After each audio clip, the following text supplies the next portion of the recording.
I really do. I think that it's an instinct. Baseball is one of my favorite sports, and I think that when you look at like professional ball players or any kind of athlete, there's an instinct to it. Yeah. They call it, the court smarts or the ball smarts or whatever. You just know it, and you can see how some of these athletes have that instinct. And I think teachers is the same way. Like it's an inner thing, and I think Mhm. that's when you talk to a lot of teachers that say that it feels more like a calling than anything. It's because there's that instinct, and just like with anything, through time and practice, you get better. You tune into those instincts a little bit better. You listen to that inner self, and you just know. Yeah. And the one thing with our profession that I always try to like tell younger teachers is like, you keeping at it and knowing that that's what you're supposed to be doing is important, because sometimes you don't see the results of what you've done until later. Yeah. Because I'm a secondary person, and so it takes a little while sometimes for students to come back or reach out and say, this is what you've done for me. Or, when I've had a student at a freshman or sophomore level, and then 5 years later when they're in college, reach out and say, hey, I'm becoming a teacher because of you. Oh, that's And awesome. you're like, oh my gosh. That's happened several times before to me too. I even had a young man who, as an adult, he works as an aide in a elementary school, Hmm.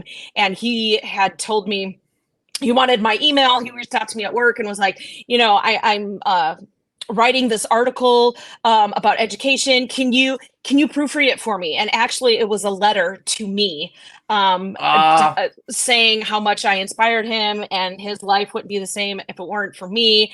And he was in his late 20s by then, and I had him when he was, a 15-year-old boy in high school. So it's kind of cool to see those types of things too. And those are kind of the things that you hold on to hmm. also when you're dealing with troubled students, when Yeah. you feel like you're at your wits end and you just want to either give up or throw them out the window. Yeah. And you're like, no, this, because you have to remember. And again, especially at my level, with seeing these large people who are still children, and you have to Yes. remind yourself that, and that you are still molding, and sometimes you don't see it until later. And so that's kind of a thing that also keeps me going, is one day they're gonna they're gonna make it. One day. With my guidance, Mm. hopefully they'll do that. But it is great to see that, and that's what keeps me going.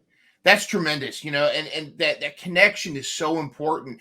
That's such a Hmm. testament that they especially in your friend's position, that he remembered you at 28 years old. He's still You're the one he thought of. Yeah. That's you can take all the accolades, take teacher of the year awards, whatever. That's a teacher of the year award to me. That's a true reward, is Yeah. when they come back and they come to see it. I think, Yeah.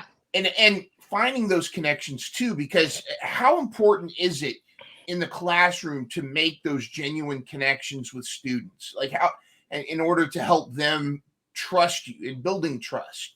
I even when I was younger, when I start off my class, I used to say that trust is so important, because for them to see me as a person and me to know something about them, it creates a better relationship for them to open up, and to ask for help, and to develop that relationship. But it's all about relationships. Mhm.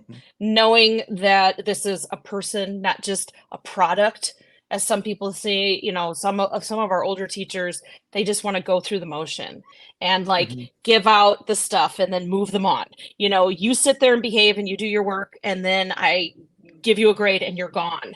But we have to remember that we're in the business of people. We're not in the business of products. And Yeah. so you have to remember that and reach out and get to know your student and to learn about them, learn about their likes, their dislikes, the things that maybe hinder them, or their strengths. And that's what it is that kind of guides you as a teacher, not only with your lesson, but how you approach them. Yeah. And then I think that just opens up, like I said, a lot more with students being able to come to you. I've had students who I didn't even have in class, but by just talking to them Mhm. in the hallway, or even now as a dean, they're not even my students per se, but they still want to come to me and talk to me because they feel more comfortable, or they feel closer to me because That of other trust. various interactions. Absolutely. Because I mean, like, think about it in any other relationship, like in a family. Yeah. There's usually a family member that you feel closer to, that you're going to entrust with certain things. And then when something is personal like that, you have that connection. And for a student, they're going to remember things better. Yeah. because it's a personal connection. And that's what, again, that's what it's all about. And if they see it as, hey, she's really invested in me, that's pretty cool.